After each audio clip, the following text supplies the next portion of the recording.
everyone, Mr. E here with another SolidWorks tutorial for students and beginners as we get to grips with this very advanced CAD program. So in this one, we're just talking about how to make a sketch. And I'm in a new SolidWorks part here, and sketches are very important in any parametric design program because in order to make any type of 3D model or part, you must start with a sketch. Now, the first thing you need to actually do is choose where would you like to make that sketch. So where do you want to draw it? And that has to be either on a surface, if you have one, which I don't at the moment, or on a plane, right? So I'm going to choose my top plane as where I'd like to draw this sketch. So I've selected the top plane in my part menu here, and then we're going to click Sketch. Now, once you open up a new sketch, you'll see that your tools change to some basic sketching tools, right? So you have some simple, rectangles and circles and shapes and lines and whatever it is, right? So I can, for example, grab any of these drawing tools.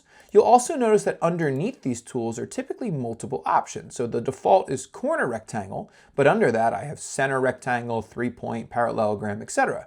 I like using the center point rectangle often. So it lets me click in, let's say, the origin point of my part, and then draw a rectangle. Now you'll notice that the dimensions of this rectangle are appearing as I draw it, but I can also set the dimensions after any shape has been drawn using the Smart Dimension tool.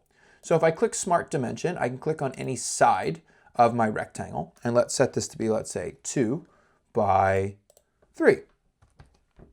And I've drawn my 2D rectangle. Now you have some other sketch tools in here, like shapes and things like that. So for example, let's say I want to draw a circle. I can click on any sketch feature like that and draw my circle there, like so.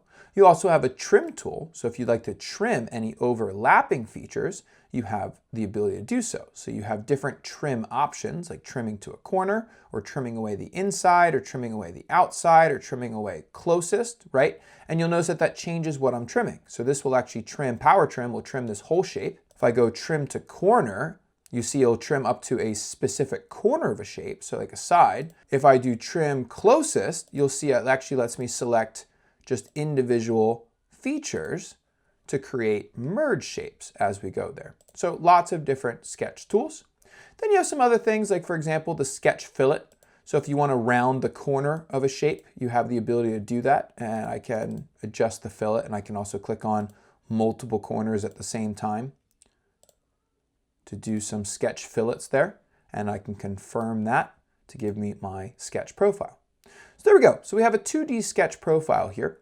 Once we are done with that 2D profile and you want to turn it into a 3D shape, you can hit the Exit Sketch button and you'll see that you have that 2D profile on your plane.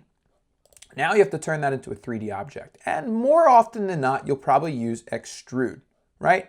So if I click on Extrude, I should be able to click on any of my parts of the sketch profile there to then extrude this into a 3D object through a simple push or pull. And you could, of course, set the depth like so in the extrude window, like that, right? And there's a lot more you can do with extrude, so definitely check out my extrude tutorial if you want to dive more.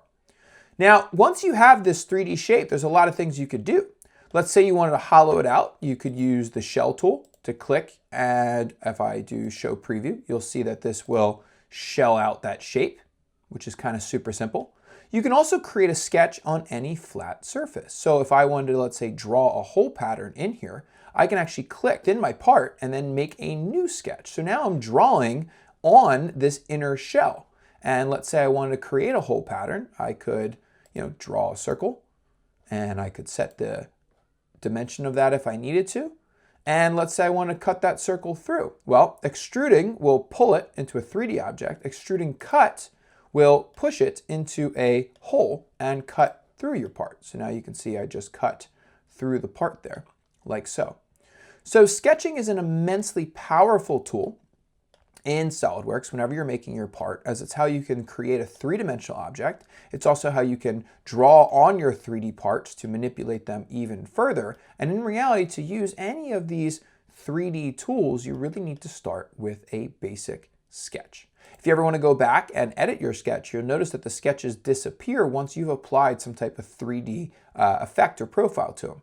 But if I click on this drop down under Boss Extrude, here's that original sketch. I can click on that and hit Edit Sketch to, let's say, change my dimension. So if I make this 1.75, I can shrink that a little bit. You'll notice that we get a little bit of errors here in our fillet from before, but that's fine. I can drag and edit that. And once I exit the sketch, it will automatically update the 3D part.